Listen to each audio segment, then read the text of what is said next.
that he was a favorite son of San Antonio, the salt of the earth, a supernaturally gifted musician and superstar, a pioneer of American music. He was all of that. Like Willie Nelson and Lydia Mendoza, Flaco's musical talents were evident at an early age and never stopped expanding. He took conjunto music and San Antonio heart and soul to a global stage. But our great ambassador was as adept and comfortable playing country music, the blues, rock and roll, and folk songs as he was rancheras or polkas. There was a time, however, that he was simply Leonardo. Before his family moved to the west side, they lived in a barrio workers camp near the San Antonio Zoo on a street that doesn't exist anymore.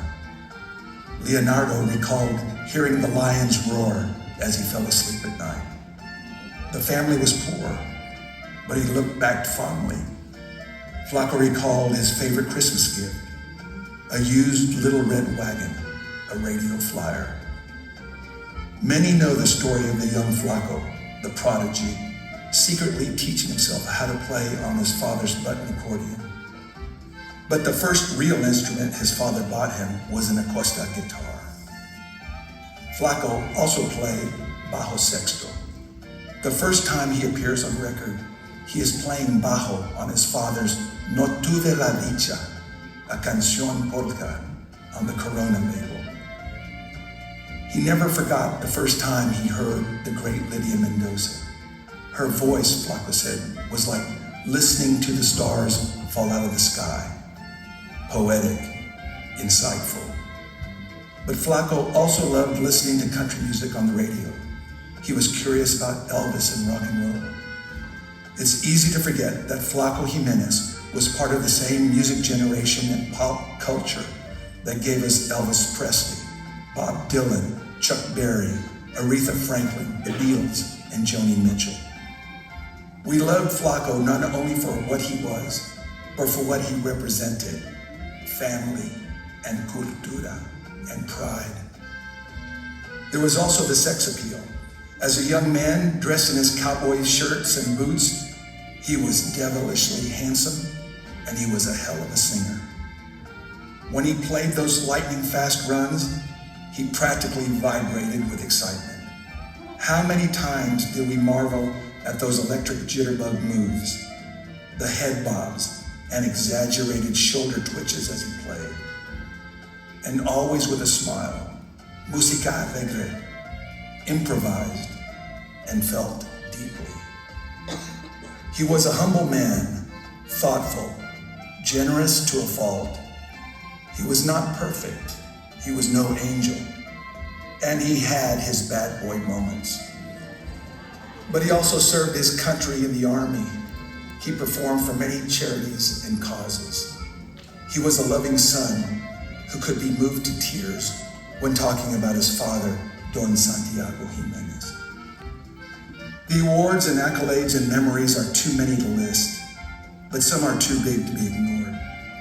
The National Medal of Arts presented by the President of the United States. 5 Grammy Awards plus a Lifetime Grammy Award. The National Heritage Fellowship from the National Endowment for the Arts. He was a Texas State musician and Texas Medal of Arts recipient. And there were the associations with so many.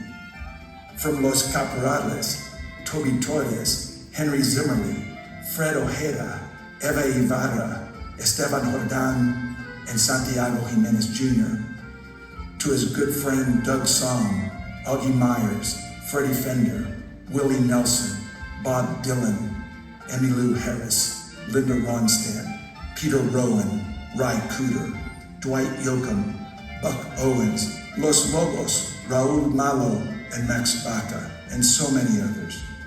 He had many champions, most notably Juan Tejeda and the Guadalupe Cultural Arts Center's Tejano Conjunto Festival in San Antonio. Gilbert Reyes at Honer Instruments, musicologists and historians Chris Strauchwitz and Ramon Hernandez, record producer and studio owner Joe Trevino, and of course, Max Baca y Los Tex Maniacs. They kept him going. 2025 was a hard year of challenging health issues, hospitalizations, and heartache. Down-home gigs at the Conjunto Festival and at Ruben's Place and Lermas, a memory.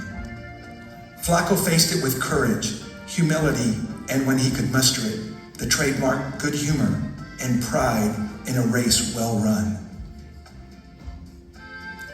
The world loved him and his music, and we will never let go of that magic. But he was extra special in San Antonio, his hometown. Flaco Jimenez was our Satchmo. He is to San Antonio what Louis Armstrong is to New Orleans and jazz. Now he is one of those stars in the sky, flying in his little red wagon.